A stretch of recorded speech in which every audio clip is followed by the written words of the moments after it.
garbage can of the universe.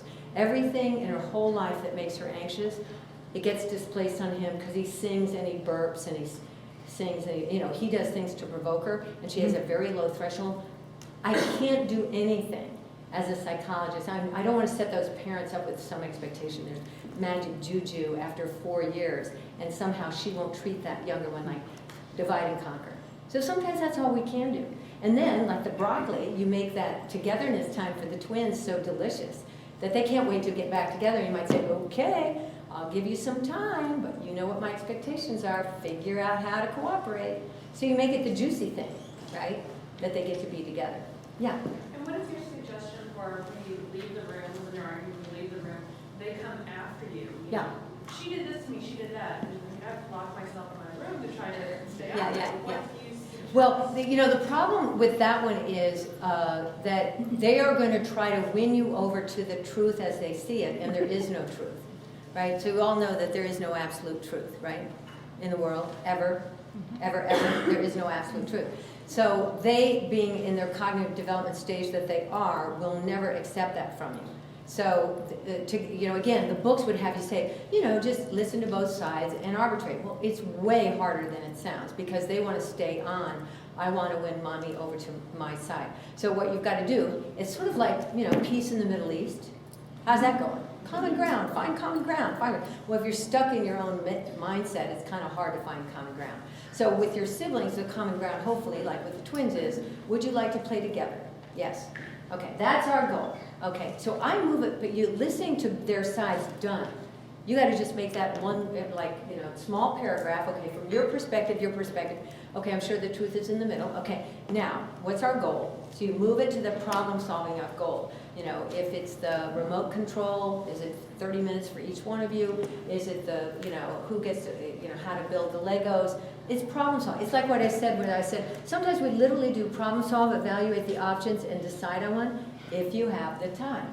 And sometimes the old one that, does work is to say, okay, the voices have reached that decibel level. You can settle it yourself, or you know me, I'll come in and settle for you, and it won't be attractive. Now that's using a funny thread. But again, you don't want to overuse that, but it does happen to work. Or the one that you'll have with kids saying, can I go over to so-and-so's house? Tell me now. And you say, wait a minute, I have to talk to the parent. No, tell me now.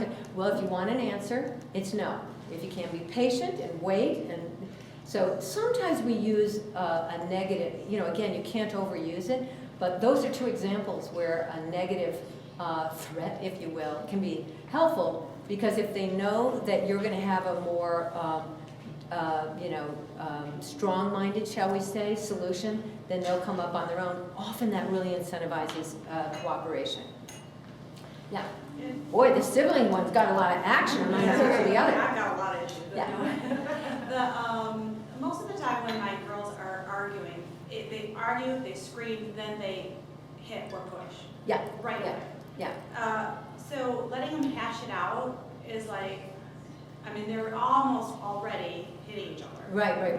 So I usually come in Good. around the hitting time and I say, and this may sound really stupid to somebody else, but I say, okay, before you hit, you have to step away from each other and take a deep breath.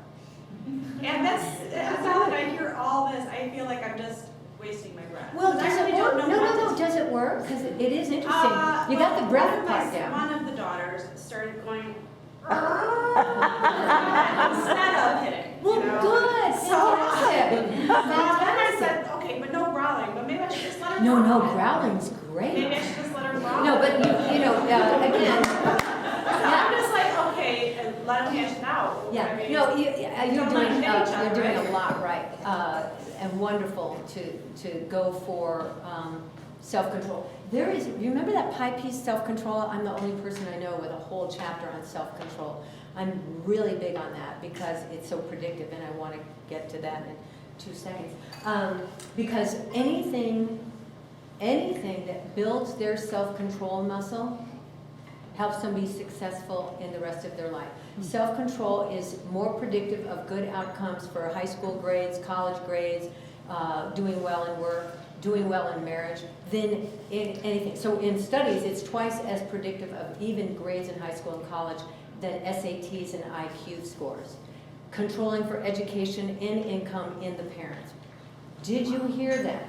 You know, psychologists, we invented IQ tests, and yes, intellectual ability is super, super important in the world, but we have way underestimated emotional and social learning, and part of that is emotional control. So what you're doing is saying, short of hitting, hey, let's learn how to self-control. And growling is fine, but how about 20 more things, right? I've got like 20 ideas for building self-control in the book. And one is you could just say, how about blowing some bubbles? I keep bubbles in my office. Guess what? What do you have to do to blow bubbles? Take a breath, blow. You don't go, no, you don't hyperventilate. You bubbles. Everybody should, you know, they pretty much disintegrate before they get on your beautiful rugs, I think. Bubbles, right? Pick up sticks. There are all sorts of things that you can do to say, let's do this and then we'll talk.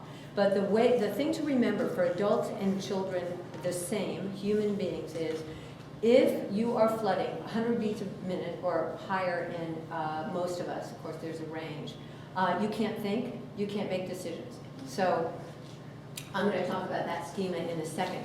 But I would say, you know, what do you want to do? And then we'll talk and figure things out, right? You don't even have to talk about that. You say, yo, let's have a time out. You know, it's gotten a bad reputation for the fights that go on with parents. But this is very known in sports. So you could just go, okay, like in sports, have they ever seen sports on TV? You know, do they know what this means? Okay, you say, okay. And then you can have a little family meeting and decide as a group. When you guys are moving into that phase and then you can't have fun together and play with various toys and have a good time, I'm going to do this, and let's have 10 things we're going to do before we problem solve. You don't even have to talk about hitting before we hit. You can say before we problem solve. And have that be the ultimate common ground, win-win. We always want a win-win. But to do that takes the brain. First we've got to settle down, okay? So lots of ideas for that. Okay, do we want to do this, or can I move on and then we'll wrap it? You know, we can return to siblings. So these are all the things that poor mom did wrong. And at least I'm here to admit that I did all those things at one time or another. Don't you guys? You want to be honest? We can be honest. Because when we get triggered by a mess like that, it pulls all these negative behaviors. That's why parenting is so hard. So that's where a protocol comes in. So I maintain that firefighters, you know, and police officers and ER practitioners, doctors, all have protocols so that when the things are really dramatic and thrashing in an emergency situations, they do the protocol. They don't have to think on their feet, right? So that's why it's nice to say, okay, my protocol when my kids fight, time out, breathing, win-win solution. That's your protocol, you know? And the protocol for mom would be, if Ramona's mom knew she was triggered, it would be before I even go in, because they're, you know, they weren't shoving yet, they were just fighting. I want to get my, you know, take some breaths. Everybody says this breathing thing is so irritating, and it can be. Just breathe. It's sort of like people say, calm down.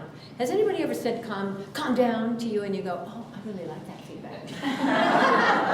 It's sort of like breathe is the same coercive thing. So breathing, unfortunately, is getting a bad reputation. And it's actually a scientific principle that if you really do have your sympathetic nervous system all razzed up, you need to physiologically get that heart rate down, or you can't use your brain. Sorry, there's a negative side effect to not having a monitor, a mic. Okay, so the thing about this is the fast lane. And that means when you see a snake, or there's an emergency of any kind, it goes right through the eye to the thalamus, which is the air traffic controller. And the minute it reads emergency, it releases messages to your whole brain system to release adrenaline, because it's a fight or flight situation. It takes about 100 milliseconds for the brain to respond to a perceived threat. And believe it or not, it could be the car that comes in the intersection and you got to just put on the brake. That's a good reason to have a very fast circuit. But when Ramona is fighting with Lil, that is not an emergency. That is maybe a challenge if your child falls down. That's a crisis. But there are very few emergencies. in our parenting situations. Like running with scissors, yeah, good, get those scissors, right? But most of the time that we're yelling or we're triggered is false alarms. But our bodies were built, over hundreds of millions of years, as you know. The amygdala, that little structure right behind the eye, is about 100 million years old in evolutionary history. It's, it's right at the top of the brain skin, so that's why it's always referred to as lizard brain or reptilian brain. So it's really, really wonderful when the car comes in the intersection and you don't think, oh, what's the upside and the downside of putting on the brakes, right? You don't do that. You just immediately, or a stove, a cooktop fire, right? A fire on the stove, immediate, right? Or your child is starting to run in the street, immediate, fabulous. Unfortunately, 99.9% of the time that we're yelling and reptilian, it's not an emergency. Now, this is why crimes of passion, remember we don't, if it's premeditated murder, it's worse than if it's, oh, you came in and found your husband with your whatever. We always gave time off. So forever we've known a crime of passion is less incriminating than a planned one, right? But we didn't have brain scans until about 20 years ago. Now we understand everything. Now there's a bestseller out, or was, by Daniel Kahneman, a Nobel Prize winner, and it's called Thinking, Fast and Slow. And the whole book is about this. System 1 is fast. System 2, prefrontal cortex, only about 50 to 100,000 years old versus 100 million. This is strong. This is slower. This is more intense. This is weaker. Yeah? Can you repeat who that's by? Kahneman, Daniel Kahneman. It's dense. You might want to go on the web and read the notes. I love the book. It's not for everybody. But basically, we're all talking about this for the last 20 years because it's like brain scans, they prove so much of what we've understood. Now we really understand it based on science. So when people say breathing, yoga, it's not funny. It's absolutely science. I always tell people, first science, first biology, then psychology. I'm a psychologist. I'm happy to talk about psychology. First we have to talk about biology because of our rapid triggers, and that's when any of us treat our loved ones in ways that we regret, it's because we were triggered and something comes out of us in a reactive way. Sometimes things that our parents said to us, we just, what's wrong with you? Or, would you need a spanking? Or, why aren't you as nice as your cousin is? Comparing to others. Whatever is your nastiest habit, it's usually because you're triggered. So we need to slow down so we can assess our options, figure out what to do with the siblings, or, whatever. Now, the first thing we want to do is always start with empathy, right? Which is completely unnatural. I'll show you with Ramona in a minute.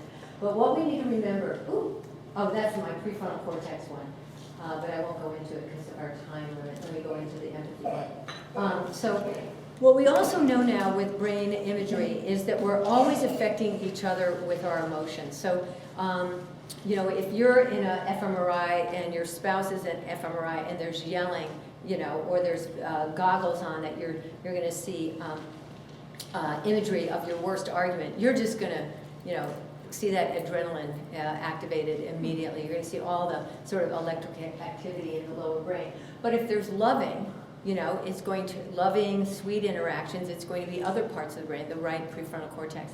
So the other thing is, like, if I looked at you and you were looking that way and a bandit came in here and you went like this, my brain would look just like yours. Because we're a social species and it became adaptive that we communicated through faces and emotions, not just through words. Words followed. So we are affecting our children all the time by the soup that they're in, right? So depending on what's on the TV, depending on how you're talking to your spouse or your other children, so your child can get none of the spousal discord, and that child's brain, if they're growing up in high marital discord, will actually be smaller. Believe it or not, 90% of the brain gets wired by age 6.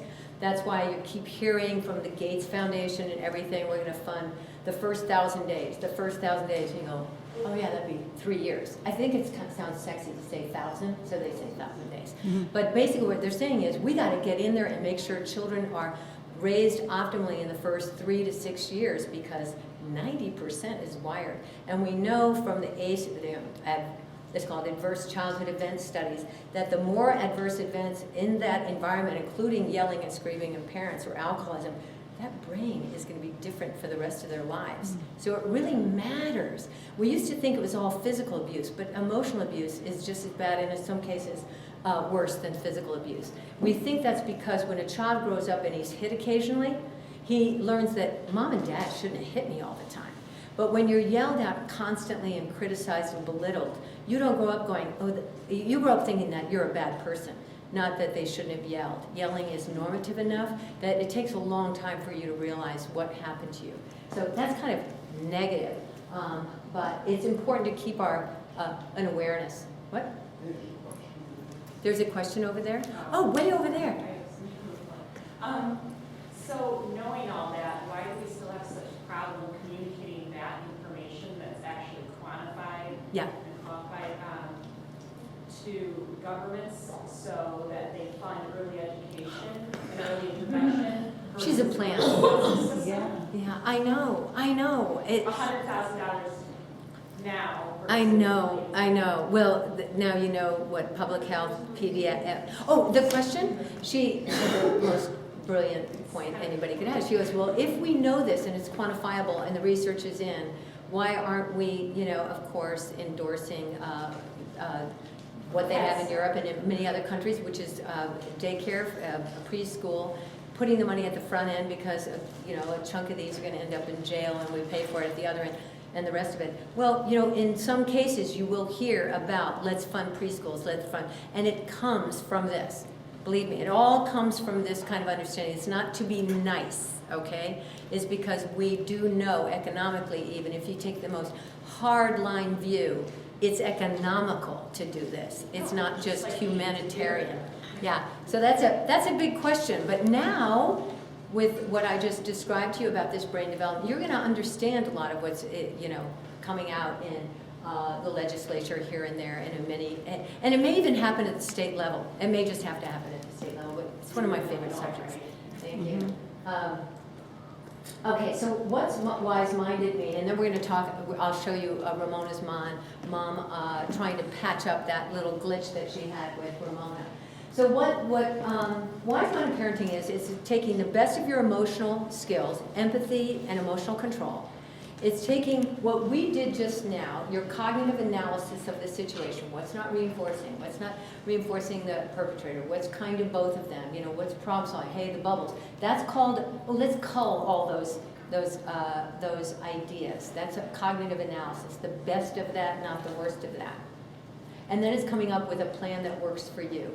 Timeout is such a good example that can be awful, it can be wonderful, it depends on you, your analysis, your understanding of it, your ability to follow through on it, your sense of your child's temperament. Some kids do way better with it than others. It's just very complicated how you come up with a plan and a policy. But there's two major errors, and then we'll get to the good stuff. The big one is, of course, what you know now is emotional flooding. Okay? If that mom is saying to herself, which she might on a regular basis, oh no, here she goes again, which we've all thought when they start to thrash when you're taking them into preschool and they have a meltdown in the corridor. You're going, I gotta get to work. I have a meeting. I missed the last meeting. How do you go, okay, honey, it's one of those bad days. Tell me about what's going on. Let's do some breathing. Here's my Calm app. You listen to one of the buds, I'll listen to the other. Now, if you do that, you're brilliant because you got Calm and with your 3-year-old, you had a very calming, and you will maybe get through that thrash in 5 to 8 minutes. But if you go, come on, I got a meeting, no, you haven't. And he goes, I hate school. You love school. I hate my teacher. Your teacher's wonderful. That's called dismissive parenting. You are trying to get rid of negative emotions. So you don't have to validate and say, yes, your teacher is mean. What you do is say, bad day. Oh, it's bad morning. Let's talk about it. And they'll say they have a bumpy in their sock, and you'll go, who cares about a bump? When they have a little fold in their sock. That could be the thrash, or it could be something else. But by making time for those negative emotions with a 3-year-old, you are going to be saving time. But it's not normal. Isn't that terrible? How many things I'm recommending that aren't natural at all? If you've got a meeting In 20 minutes, it's not natural to sit there and say, let's talk about that bumpy sock. Bumpy sock. But it's going to be faster than if you go, gotta go, get in there. Of course you have a nice t-shirt. Very unnatural. So the first thing you have to do is the downside of emotions, the flooding. So here's a great little mantra. I have all my own little mantras here. She's doing the best she can given her emotional state. And she needs to do better, right? The acceptance is she's doing the best she can with her bumpy sock. And she needs to do better. And she will over time as she develops and wants to conform and can regulate her emotions. She won't be doing that at age 6, having freakouts about her bumpy socks going into preschool, right? For the most part. Or Ramona having a hard time with a reverse on some of this parenting. Ramona won't be like this with Lil.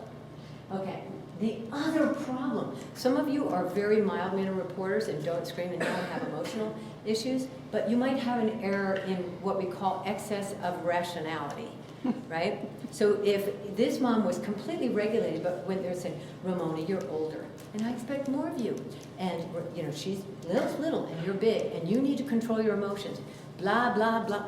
Ginger, right? That's just as bad as emoting because it's so overly rational and inappropriate given her age and stage and emotional state that won't work anyway. So judgment without empathy is as big a disaster as emo parenting. So if you find yourself saying about your child, Ramona should control her emotions. Ramona should be able to take the high road.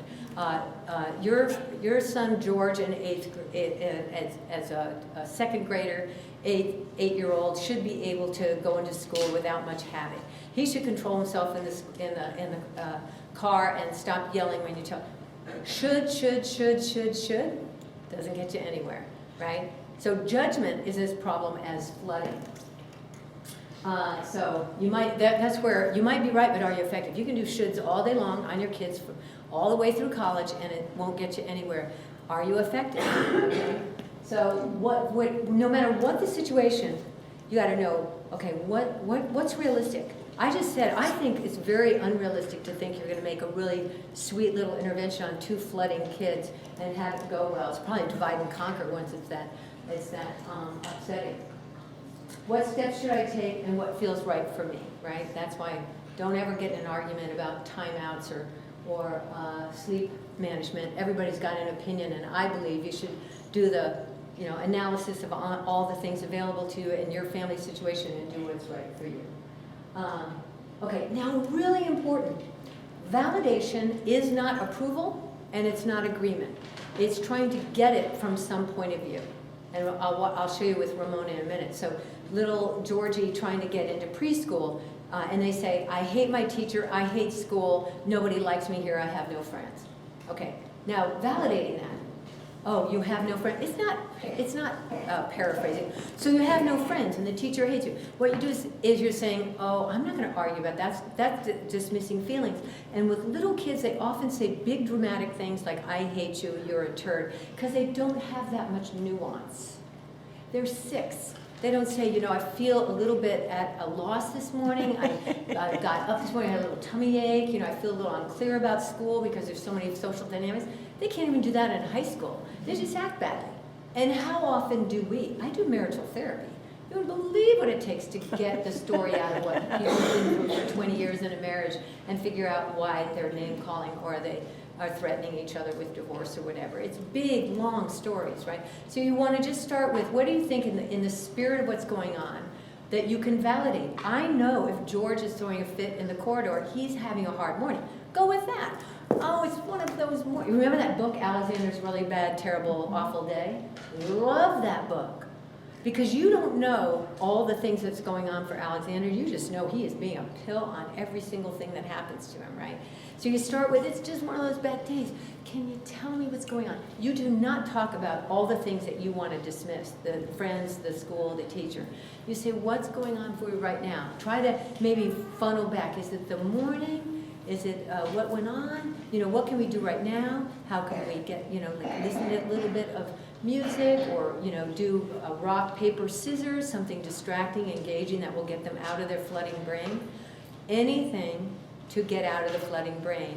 And then it's amazing. It could be nothing. Maybe you won't even get the bumpy sock problem. And you say, okay, should we just look out the window and do, I Spy for about 5 minutes, and then let's see what it's like to go into class. Again, so many kids that are little can reset, reboot pretty quickly with identifying the problem or distracting, engaging, calming, and then just giving them a safe face out of, okay, let's go in. Let's walk backwards. What do you think? Can you walk backwards into the preschool? Just a little distracting and they can reset in case you can't identify the problem. Let's go to Ramona. Okay. I'll read this, and this is not like what you do with Ramona. This is one option, but I have a point to this particular script. Okay, so mom goes into Ramona because she's reset, reboot. She wants to patch it up. Mom, Lil is being a pest. Why do you treat her like a baby? You love her more than me. She's such a turd. She pinched me. It's really hard to love to play with the shade box when Lil wants to do it by herself. It's so frustrating, especially when she's struggling. You said it. I hate her. I was just trying to teach her. So just because you're being empathic, it doesn't mean they're going to be all nicey-poo with you. It's not kumbaya. Usually, like when we apologize to somebody, they need to spout off a few more times. There's research on this, including your spousal interactions, by the way. You go back to apologize. People need to really do a little bit of a geyser action before they're ready to take on the kumbaya, okay? So let them complain for a while. I know, and so many times it works out, and it's so much fun, like when you taught her how to write her name last week. Why do you think it worked then? I don't know, maybe she was just not being a turd face then. I had a good idea. She really wanted me to teach her to write. And Mom says yes, and you asked her, you made her tempted by your invitation. She was open to you then. Okay, now my point here is, this is the point. And take this all the way through college, okay? Your kids being in college. Got this? Okay. This is why, actually, good interactions can look so boring compared to that entertaining one. But I want you to look at the red arrows. You love her. She's a turd. Mom does what's called a non sequitur. Some of you did not take Latin. Some of you went to law school and know a little Latin. But what it means is it does not follow. Mom stayed on the path, okay? She did not get distracted by turd, hate. She just went validate, validate, validate. Validate, problem solve. Validate, validate, she just stayed on the path. She didn't get distracted. I hate her again. I know, and so many times it works out. Validate. She'll worry about the H word, maybe, I don't know, maybe when she's 9 or 10. We don't need to deal with H word now. Turd face, don't like that either. Maybe later they'll do something about name calling. Not now, different agenda, right? You do that in business. There are all these things that come up and you go, okay, that's in a strategic plan. Maybe in 6 months, can't handle it now, right? It's just how our brains work when we're being really analytic and on task. So that's the point. All the times, and believe me, it goes on all the way through adolescence. They'll do stuff you don't like and you'll stay on the path of what am I trying to accomplish in this interaction. Okay, so I'm going to just hopscotch through a couple other areas and then we're going to go to Q&A, okay? Because there are other chapters like academics and character building. Yeah? I just have a quick question. Yeah. I got to get going. I have to get Okay. close. Your first chapter, you talked about the secure attachment. You nailed this little one on the head with the clingy, sleep problems, self-soothe issues. As you see, rubbing the eyes. Hasn't slept in 3 years. Do you have, any, we see OTs, PTs, sleep specialists. I don't know what else. Oh, well, if there's a sleep problem and you've been to specialists, they've looked at the all sorts of things related to tonsils. I don't know what else to do. Yeah, okay, well. And like you said, when you said the whole clingy sleep, the secure attachment, if he can't see me, he goes into immediate panic mode. Oh, well, you actually, okay, so first of all, those of you that have less dramatic issues with sleep, There are a million things that have been invented for sleep, and they're, I hopscotch through them in that first chapter because I really deal with sleep a lot. And I'm sure you've heard of all of them, the planned withdrawal, of the sleeping bag, and the way that you call out to them and, delay and delay and delay so that they almost fall asleep because they're waiting. Anyway, there are lots and lots of techniques in my book. But if you have been going through this for so many years, you probably need to just see somebody that specializes with sleep management, because I know what I would do with you is I'd find out whatever you did, then I'd find exactly how you did it, and then I'd go right to that management approach, and we'd start with what is easy, and then find the 3 techniques that you like the best, and then we do that. But when you have a kid that's anxious to anything, I'm going to try to make it applicable to the audience. What you do is start with what they can do, and then slowly challenge them, expose them to a slightly anxiety-provoking thing, and have coping techniques. So I have a whole bunch of things in there about, music and a cuddle box of things that they get to do. So they're engaged with this instead of mommy, and then you challenge them at greater levels as they become successful. It's called scaffolding.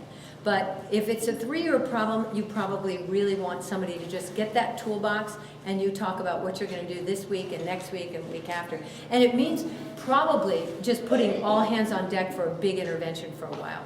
Yeah. There's no easy thing. And sometimes they just get the tonsils out and do better with their sleep. So make sure you see a pediatrician. Yeah, he's seen a sleep specialist, and they check the tonsils and everything. Yeah. No, you probably just have to figure out the routine you want and gut it out. But you will have to deal with some acrimony on that process. But you have to just deal with the one that the combination of techniques you want to use. Yeah. Okay, so I'm next. Okay, one of the problems, here's one. This is me. Where do you get off saying my kid is grade level, right? That's me with an IQ test. Your kid is average intelligence. What? How could that be? 2 brilliant parents. Okay, so you know the land of Lake Wobegon, right? Where women are strong, men are good looking, and all the children are? Above average. Above average. So how many here are absolutely fine with straight C's? Really? You are an enlightened being. Amazing. Wow. Thank you. Okay, talk to him.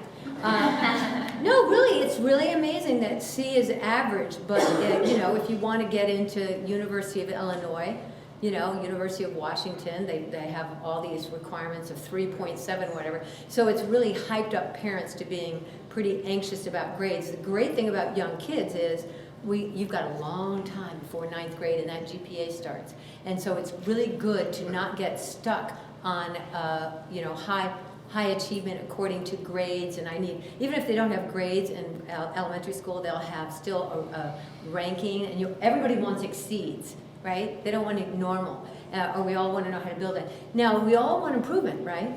Acceptance and change. We want to accept them how they are, and we want them to improve. The problem is when we get anxious and overzealous about going too high, too fast, and unrealistic, okay? So, my kid came home from a birthday party once, and it was one of those where I remember where I was in the house because I thought it was so brilliant. He had a badge.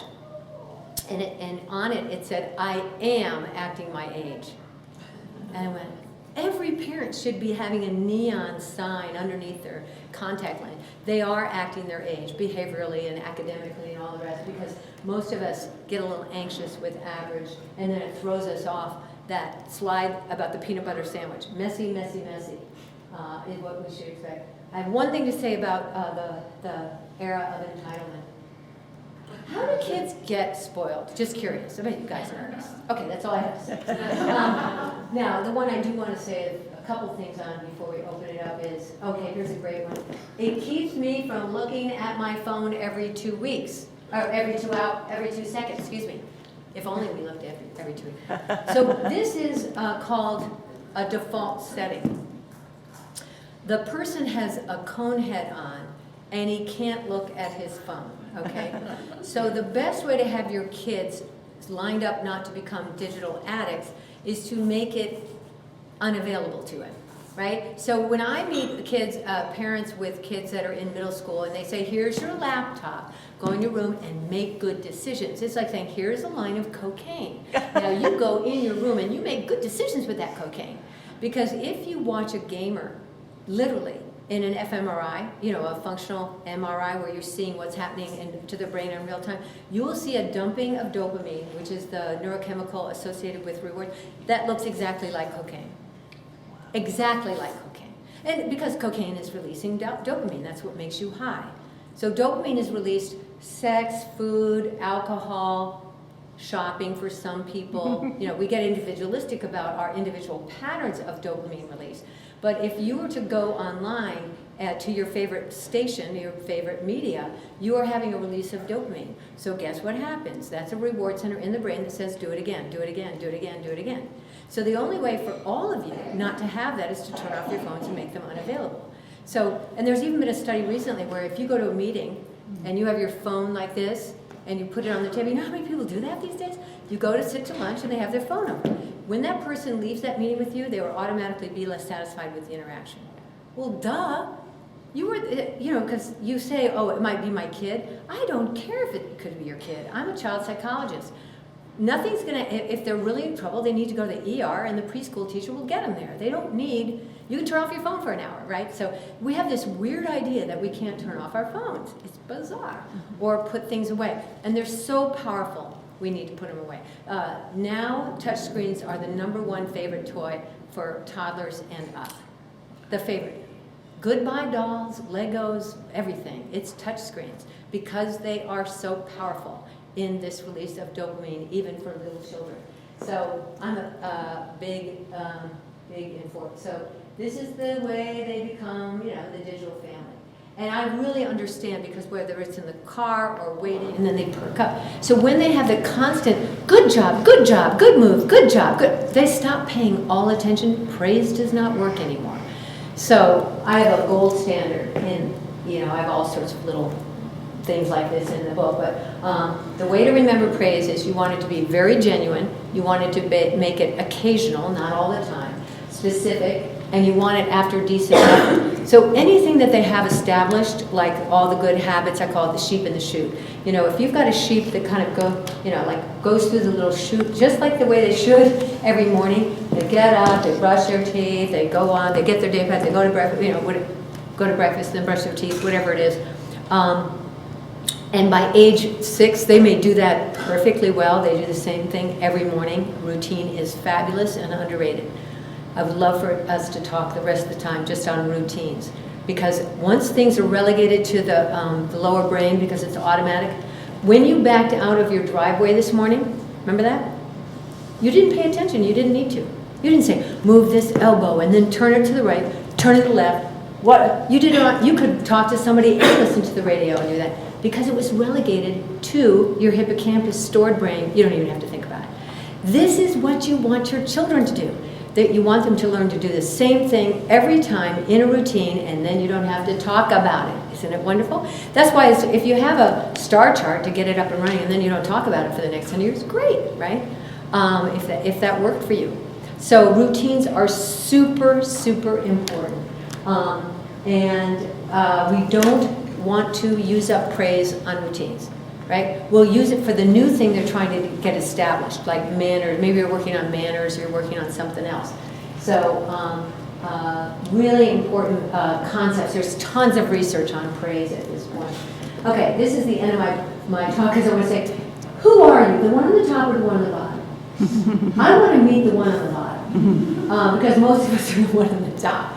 Because parenting is very, very challenging, and I want to reinforce that good enough principle. And I love, do you guys remember Mr. Rogers? Not everybody's into Mr. Rogers. I'm into Mr. Rogers because he's so slowed down and empathic. Love isn't a state of perfect caring. It is an active noun like struggle. To love someone is to strive to accept that person exactly the way he is or she is right here and right now. So that keeps you always knowing to bias it toward the acceptance piece. Okay, so let's have some more questions. Yeah. I have another question back to this thing. So my husband and I have often debated whether to interact or leave a piece more like let them figure figure it out. You guys figure it out. Whereas I feel like, I don't know if they know all the tools to figure it out. Mhm. So is there a time where, not in the middle of them having that argument, because I understand they're not gonna listen to that when they're all emotionally heated. Yeah. But are there other times where we should sit down with them and be like, here are some tools to use when you're playing together in the future? Like give them, I feel like I need to give them more Yeah. education, more of a basis for them later Yeah. when they're in that situation. Oh, absolutely. To apply. Okay, so what are the ages of your children? They're 6 and 8. They're a little bit older. 6 and 8. Sometimes And like the 8-year-old progresses to like 3. yeah, okay. So, you know, as my favorite thing is when both people are right, right? And when they argue, I can't take sides either. So I'm like, well, you're right. And yes, you're right. And well, Right. you're right. So I'm not doing No, any no, good. but I mean, you and your husband are both right in Yeah. that leaving it alone a certain amount is good and teaching them tools. But I'm glad you brought up this question because at 6 and 8, if you're talking about conflict resolution between two siblings, you are talking about one of the most ambitious things you could ever talk about, because that's why I made the joke about the Middle East. You know, how much they may, what do we know? They may actually be more invested in fighting than they are in peace, right? They may actually be working out the displacement of the day and enjoy entertaining themselves by picking fights. Not just, they may not be incentivized to have a solution. So the idea that we sit around and the tools, I have tons of tools in my book on, like I said, a lot of stuff on waiting and delayed gratification and building certain skills. But that one, I would say, would be one of the more ambitious ones because there's no way to assume that they actually want to make peace when they're fighting, right? So, you know, even though sometimes I would say tools are good, the only ones around are what I already told you. It would be, I mean, there's actually an acronym, SIGEP. Stop, identify the problem, generate options, evaluate options, plan, SIGEP. So you could teach them that, but good luck. They may really start thinking, oh, I hate my parents, they're so didactic with all their tool building, right? So on that one, so I would try that occasionally though. I made the joke about as if all of us are going to do that every morning because we don't have time, but absolutely occasionally it would be a great thing to learn and a great thing for them to watch you and your husband do if you disagree on where to go for vacation or different policies in when you're going to get chores done over the weekend. You know, people always say, is it okay for children to see parental conflict? And I say, absolutely, if it's clean. If it's clean, I hope they see you argue and have a conflict resolution with two parents being very respectful and regulated and generating options and problem solving. Sometimes it can be as easy as, okay, we'll go to Hawaii this summer and then we'll backpack next summer, right? They'll see you say both people have, but what they often say is, I'm right, I'm going to persuade you that Hawaii's better and backpacking isn't really fun. And it's like, what? That's a different appetite, right?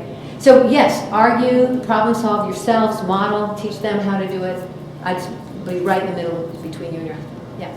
There was one right here. Yeah, regarding electronics, when is going to be a good time to introduce them to electronics? Yeah. There are two realities. One is peer pressure at some Yeah. time, at some point in their life. All their friends will be course. talking about it. Right. And the other one is it's our way of life today. Yeah. I see it like having horses 200 years ago. Yes. Today we have cars. It Absolutely. doesn't make sense to teach them No.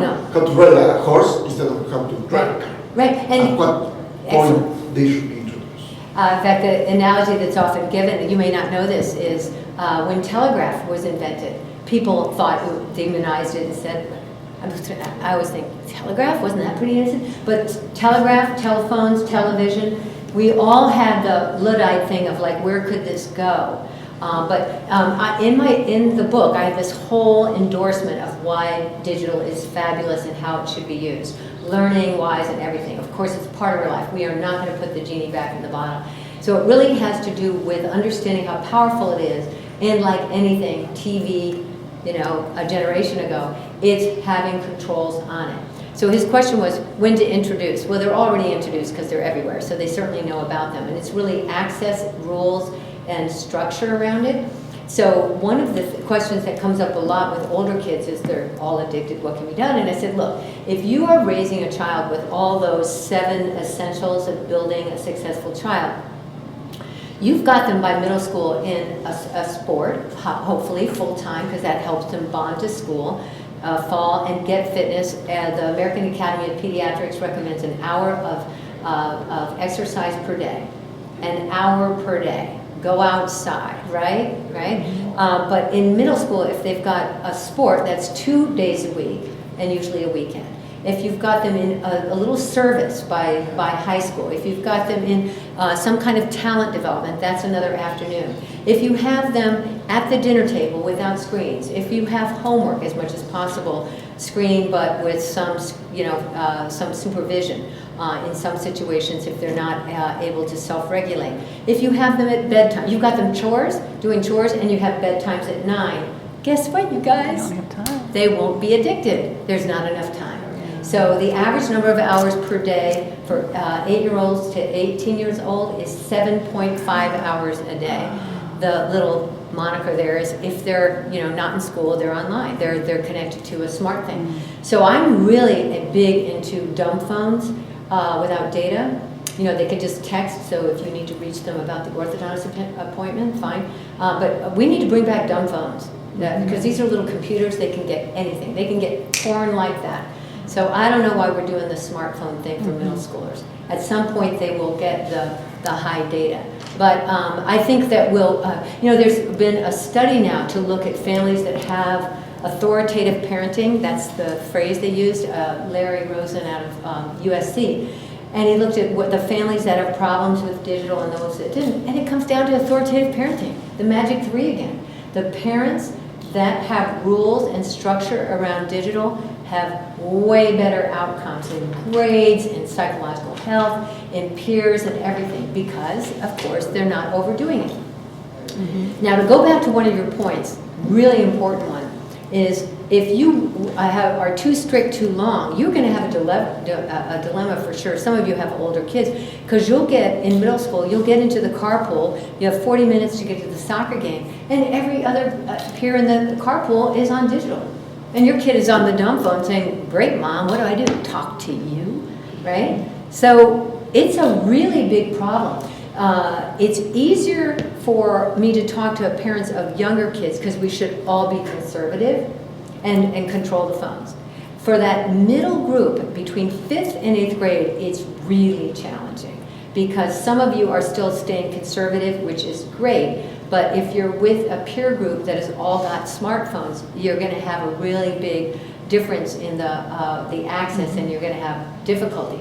I would still recommend that if you're mostly positive parents that are having a lot of fun with your kids, you can stand being a little disliked by your kid by still having a dumb phone, not a smartphone, and you'll just deal with it. I don't think we should all just go the way of peer influence. But it's tough. The one that used to be the analogy half generation back was, what if I don't have a PlayStation or anything like that in the gaming, but my kid wants to go to other people's homes because they've got the junk there, just like junk food over there. I'd say, okay, well, they have only that much junk then because they can only get it elsewhere. I don't think you should get junk in your home if it is not consistent with your values and you're uncomfortable with it, even if your kid wants to go to somebody else's house. So that is not a reason to get junk. Yeah. I have a totally different question. Yeah. What are your thoughts about co-sleeping, parents sleeping with their children? Great. Too bad that woman's not here. She probably has an opinion. Basically, really, did you hear a question about co-sleeping? The family bed? The family bed? Sleeping with your children versus not? Okay. So, thank you for that question. I am a middle of the roader on that. The American Academy of Pediatrics absolutely is against it. And I understand because of the stats on suffocating infants and the heat that goes up in the bed and SIDS, they just are against it. I think I've worked in enough traditional cultures and so forth that I just end up more open-minded about it. And now, with infants, they have that little, they call them the co-sleeper. Is that what they call them? Co-sleeper. Yeah, coolest. And I love those things. God, wish I had one of those back in the day, as we say now. They're the little things over there, so they don't get hot, they don't get suffocated, and they're right there. Great invention for that little middle place. But my feeling that, again, I can say this outright. If parents find ways to have sex regularly and have enough sex. I'm just going to say it because people don't ever say it. They say parents should be happy with it. Come on, how about how important sex is?